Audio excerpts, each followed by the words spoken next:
Hey everybody, it's Tim Heidecker. You know me, Tim and Eric, Bridesmaids, and Fantastic Four.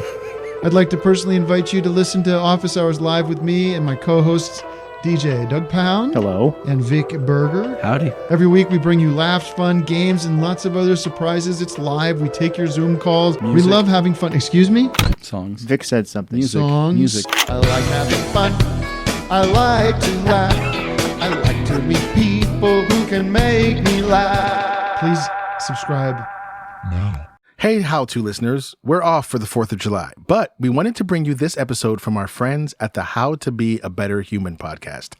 If you found yourself checking your emails at the barbecue today, you'll want to keep listening because host Chris Duffy brings on mental wellness educator Gloria Chan Packer, who has some wonderful advice for finding your worth outside of work.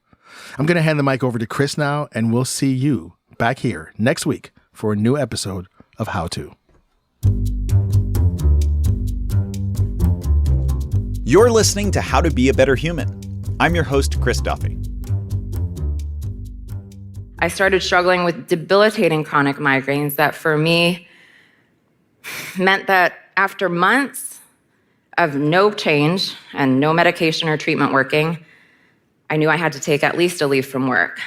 And that was devastating for me because work had really become my everything. Gloria Chan Packer is a management consultant, but not just any consultant. She was and is one of the best in the world. She was working with people at corporations all across the globe.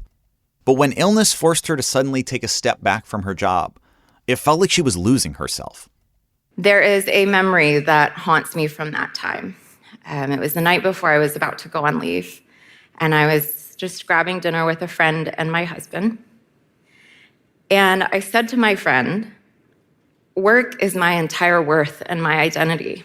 I don't know what I'm going to do without it." And my husband's body language and face dropped in a way that I had never seen it.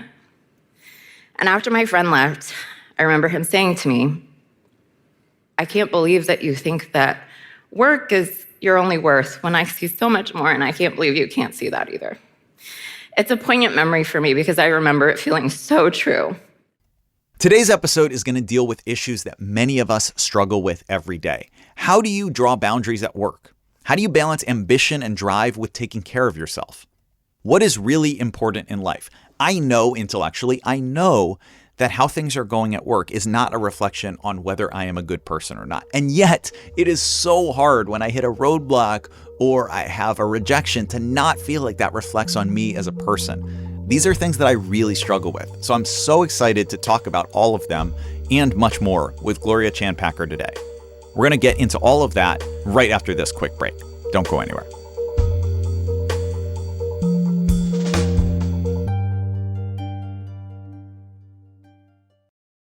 This podcast is brought to you by Progressive Insurance. Most of you listening right now are probably multitasking. You're probably listening and driving and cleaning and exercising and maybe even grocery shopping. But if you are not in some kind of moving vehicle, there is one more thing you can be doing right now, which is getting an auto quote from Progressive Insurance. It's easy, and you can save money by doing it right from your phone. Drivers who save by switching to Progressive save nearly $700 on average, and auto customers qualify for an average of 7 discounts. Discounts for having multiple vehicles on your policy, being a homeowner, and more. So, just like your favorite podcast, Progressive will be with you 24/7, 365 days a year, so that you're protected no matter what. Multitask right now. Quote your car insurance at Progressive.com to join the over 29 million drivers who trust Progressive. Progressive Casualty Insurance Company and Affiliates. National average 12-month savings of $698 by new customers surveyed who saved with Progressive between June 2021 and May 2022. Potential savings will vary. Discounts not available in all states and situations. Reboot your credit card with Apple Card, the credit card created by Apple. It gives you unlimited daily cash back that you can automatically deposit at 4.15% annual percentage yield when you open a high-yield savings account. And savings is built right into the Wallet app, so it's easy to monitor your progress. Apply for Apple Card now in the Wallet app on iPhone and start growing your daily cash with savings today.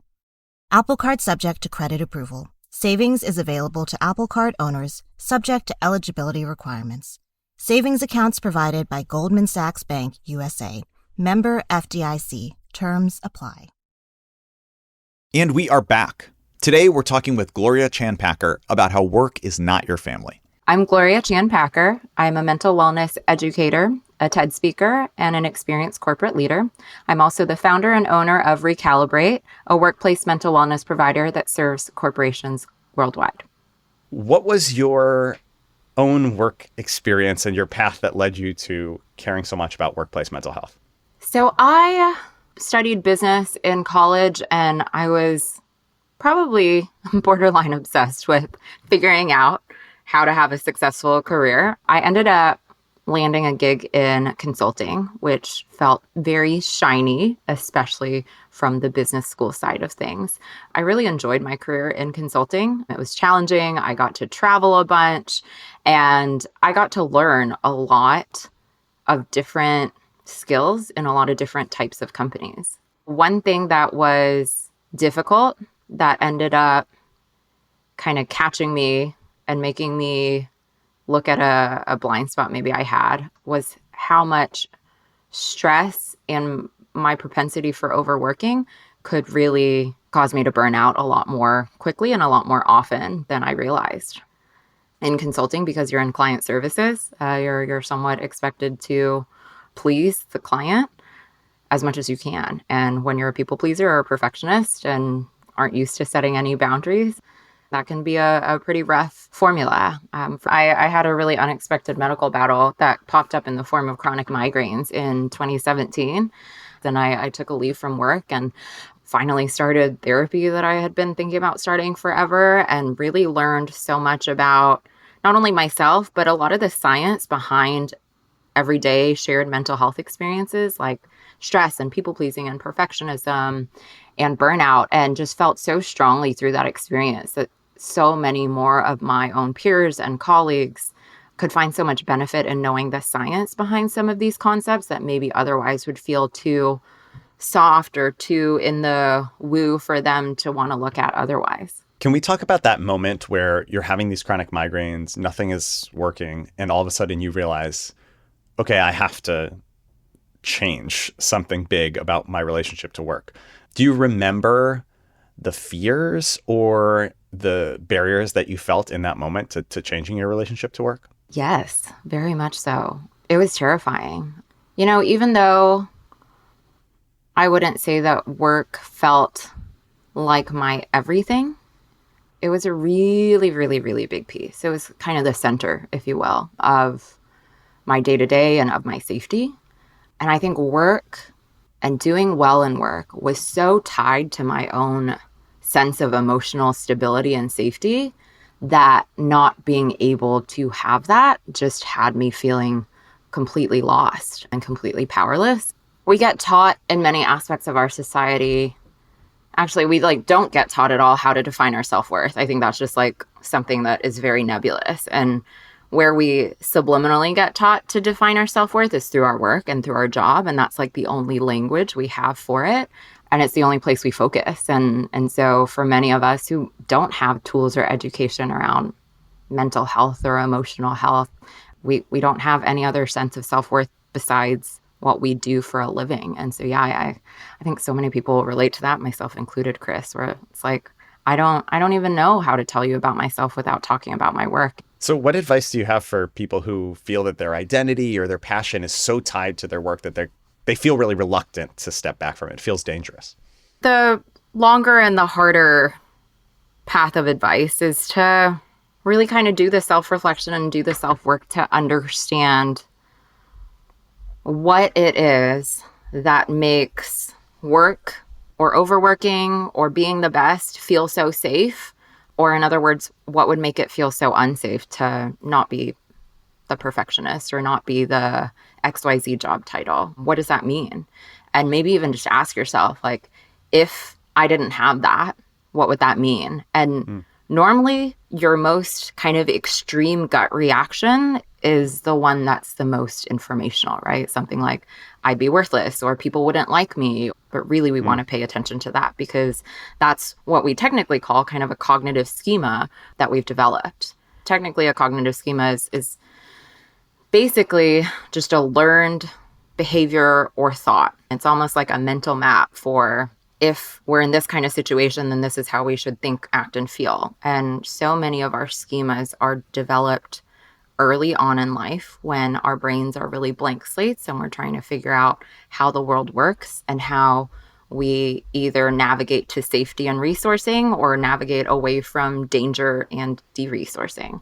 And so I think a lot of times for our overachievers that tend to burn out a lot and tend to tie ourselves too much to work, there are big aspects of our upbringing where we learned that being the best was safe and not being the best was really unsafe.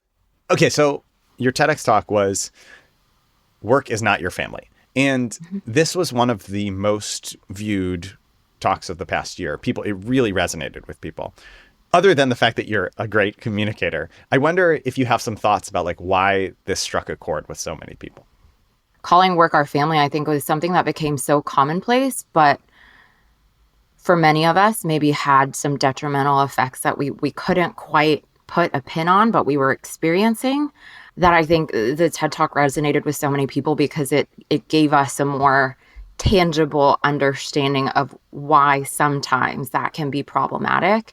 And also, I think just a little bit of understanding on how that relates to each of us individually as well and our own wirings. Because I think a lot of times when we're talking about anything related to health and wellness, it can feel so big and generalized that it doesn't feel as helpful or applicable or actionable until we can figure out a way to tie it to ourselves and our own story too.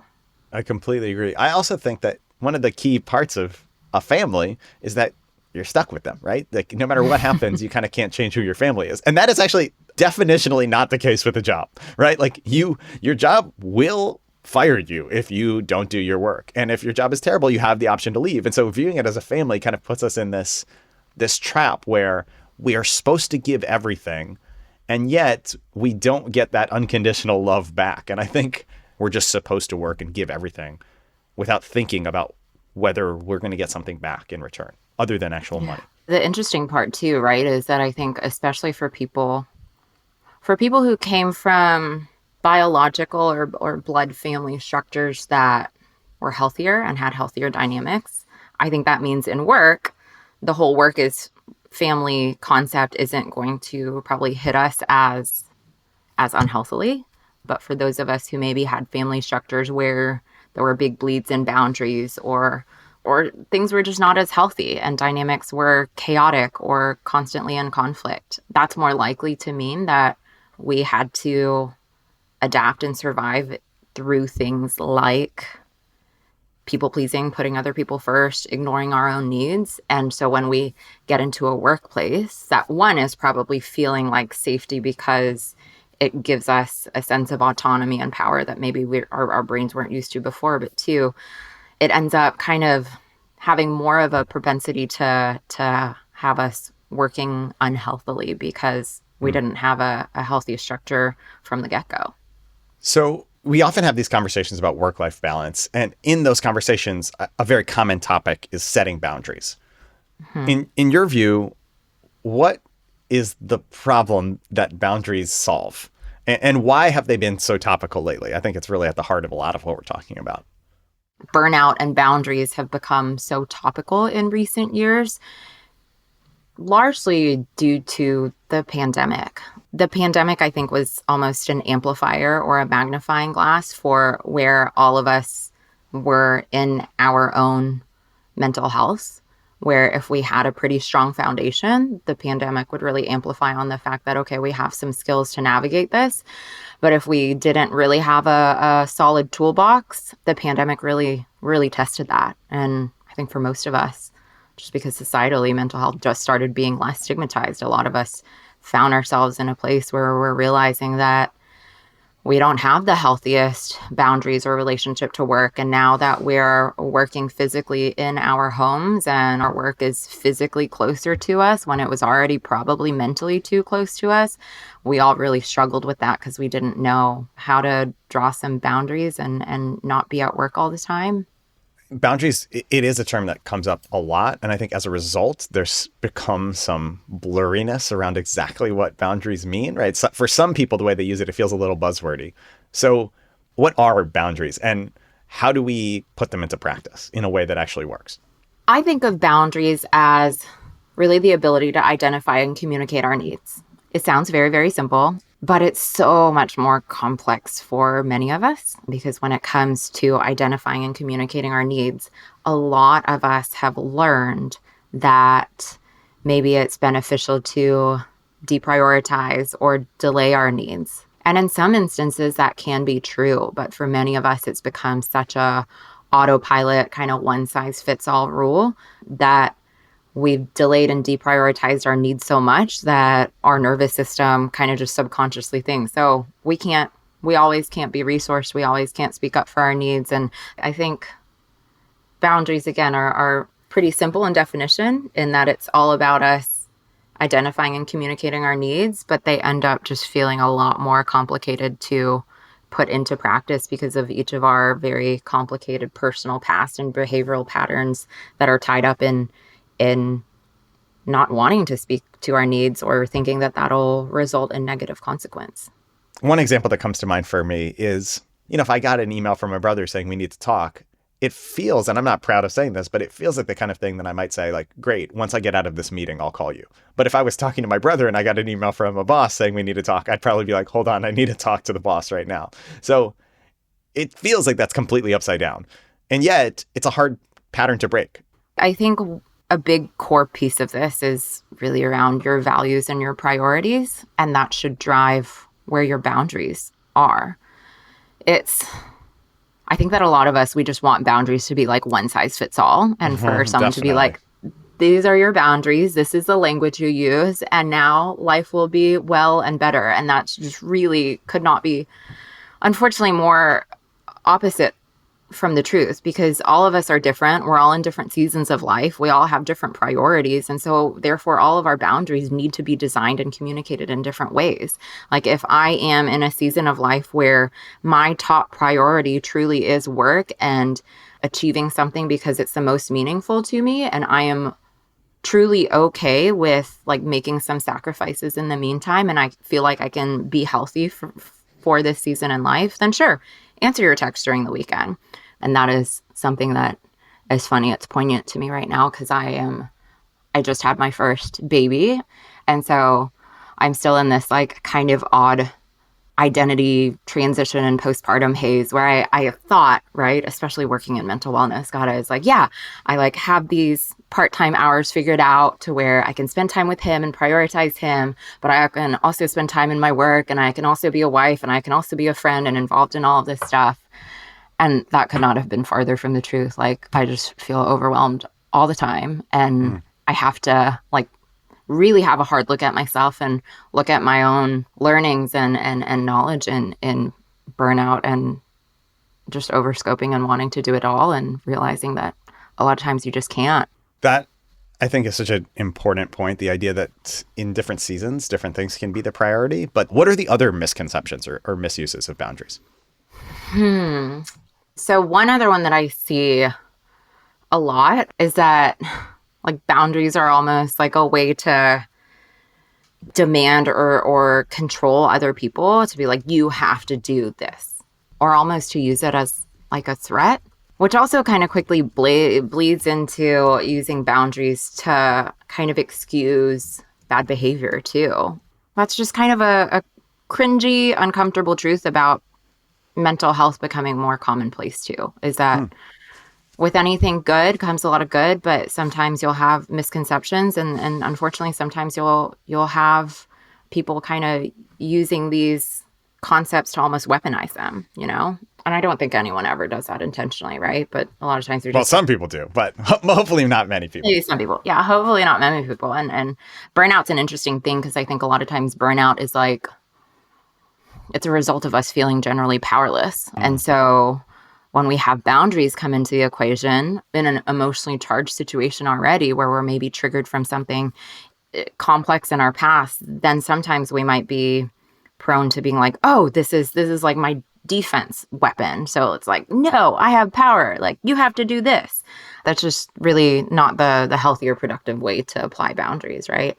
We can't control other people, and we also can't always completely like offload blame, or we can't have just like a free pass to behave poorly or unhealthily. Boundaries are really hard to design, and they're really hard to execute sometimes too. And so when you like go through all of that work to figure out like what the source of your problem is and what you need to change, and a lot of times it'll feel like a tough change because it's so unfamiliar or scary, and then you do it and then you don't get what you want. That sucks, but that'll just be the case sometimes, right?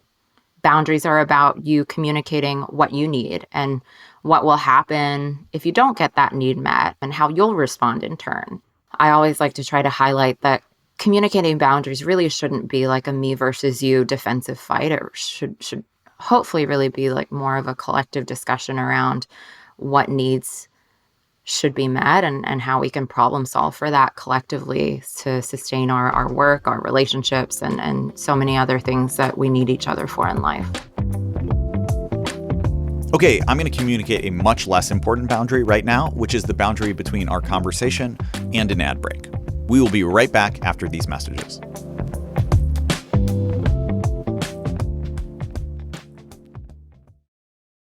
In moments of stress, it can feel like there's nowhere to turn. The good news is you're not alone, and there are resources to help support you. Health Break, a podcast by UPMC Health Plan, explores this topic with one of our employee assistance program managers who provides 3 tips for finding comfort and accessing support in moments of stress. Listen now to learn how you can start managing your stress at upmchp.us/healthbreakstress. That's upmchp.us/healthbreakstress. Today's guest is Gloria Chan Packer, who gave one of the most viewed TED Talks of last year about how work is not your family. So here's another clip from Gloria's talk that explains why the idea that work is our family is so unhealthy and how it can lead to burnout. When it comes to burnout, our workplaces and employers do own a big part of the equation. However, what I find to be somewhat of an overlooked part of the equation today is what piece of the problem we individually own ourselves to. If I inherently have a tendency or a pattern to overwork or not be able to set boundaries, no matter what workplace or organization I change, if I never take accountability to drive my own internal change, then no matter what external change I make, I will likely keep suffering from the same patterns over and over again. Well, I'm curious to talk about boundaries from kind of 2 different angles, right? From the top down, and then when you're not the leader. So right now, you are the leader of an organization. You have people under you. And I think that sometimes when you are the one in charge, it can be really hard to set boundaries because a lot of stuff falls on your shoulders. And so you want to take care of it and the buck stops with you. And so it can be hard to set boundaries for yourself because at the end of the day, you want things to get done and you feel a lot of responsibility to the people who are working for you. But just in your personal situation right now, I imagine there's also a challenge where you're like, I could do a bunch, but I also have a 6-month-old at home and I want to be spending time with him. And there's this other layer of I want to be modeling the boundaries that I want other people in our organization to have around their own families and their own children. So how do you manage those tensions in your own life when you're the person that everyone looks to at the top? For me, I think it's a lot about anticipating. And so for me, I knew that I was coming up in this very big seasonal shift. And so for over a year ahead of time, just because I knew that we were trying to conceive, I did my best to try to set up our team in a way that I was much less of a bottleneck and that the team had a lot more autonomy to drive the business without me, especially when it came to time for me to go on maternity leave, and also knowing that I wouldn't be as available to work the long hours like I was before once I had the baby. And so parts of that worked really well, where the team did great while I was on leave, and everything, ran smooth, even more smoothly than I could have hoped for. It's such a good question to have me even reflecting on in the moment, because there are certainly aspects where things don't feel as clean. And it's a place where I feel somewhat of a privilege, right? And being able to be at the top and make those calls of, hey, I just can't take on XYZ and set that boundary for myself. But I don't know. Honestly, I think it is so helpful and useful to hear that it's not a clean, easy answer for you. I think that that's really important. I guess maybe one tangible bit out of that, besides just being like, it's kind of messy, is that a lot of times I just look at my workload for the next 2 weeks and I'm like, okay, how are we feeling right now? And how doable does this all feel? And it's almost like either every week or every 2 weeks, I'm somewhat, for lack of a better word, recalibrating what the workload looks like, where I maybe need to offload some work onto the team or ask for some help, or think about, okay, there's too much, so we need to throttle the pipeline for client work and set different expectations for timelines. And sometimes I think that's kind of like all you can do when it comes to setting boundaries when things are just changing too quickly and you kind of have to be reactive. It's just like make yourself an accountable time each week to ask yourself how things feel and how they're going and what needs to change and make those changes. It's perfect because obviously you started an organization called Recalibrate, but I think that that's a really important piece here, right? Is the idea that sometimes it feels so overwhelming to set a boundary and be like, this boundary is now carved into a stone tablet for the rest of time. Yeah. As opposed to, okay, that's my boundary for this week, maybe for next 2 weeks. And then I'm going to go and see how it works. I'm going to test it against reality and I'm going to be able to change it. The other tricky thing too is for many of us who tend towards overachieving and just achieving in general, like even solving for our burnout and setting boundaries feels like something we need to either achieve versus fail at. And so when we like set that boundary and we're like, wait, this isn't working, then we feel like we failed. And a lot of times we're like, this whole wellness thing is like not working out for me, and we give up. And so yeah, I try to also remind myself and everyone else, right, that this entire journey around behavioral change and just feeling more sustainable and more healthy is not linear. I think the goal should be almost like acting like the stock market, where it's like up and down, but like generally trends upwards towards something healthier and towards more behavioral growth and change. But knowing that sometimes you're going to feel up and sometimes it's going to be like a giant regression backwards. And that's just the nature of it. What are some ways to effectively manage burnout and set some boundaries? What are maybe 3 things that you think that listeners should try to work, that are strategies that you've seen? I think one place where many of us struggle is around our work hours. And for a lot of us, we try the one size fits all approach of like, okay, my work hours are 9 to 5 and I'm not going to be on Slack or I'm not going to be online outside of 9 to 5. And then we try that once and we're like, oh my God, that was horrible and completely unrealistic. So boundaries don't work. Try to design something a little bit more specific. So for me and for my team, especially during the pandemic, it became so much easier to work with our global clients where we weren't traveling there in person and we could just hop online. I ultimately designed boundaries for our team where we accepted global client requests outside of our hours, Mondays to Wednesdays, but Thursdays and Fridays were strictly protected. Thursdays are strictly protected to our hours, and then Fridays we actually work half days. So that we can accommodate that client work that we want to grow Mondays to Wednesdays. But on Thursdays and Fridays, when we're more tired, when we have more personal and familial engagements, those are strongly protected and we have those boundaries. And it allows for a little bit of everything that we need and everything that we're prioritizing.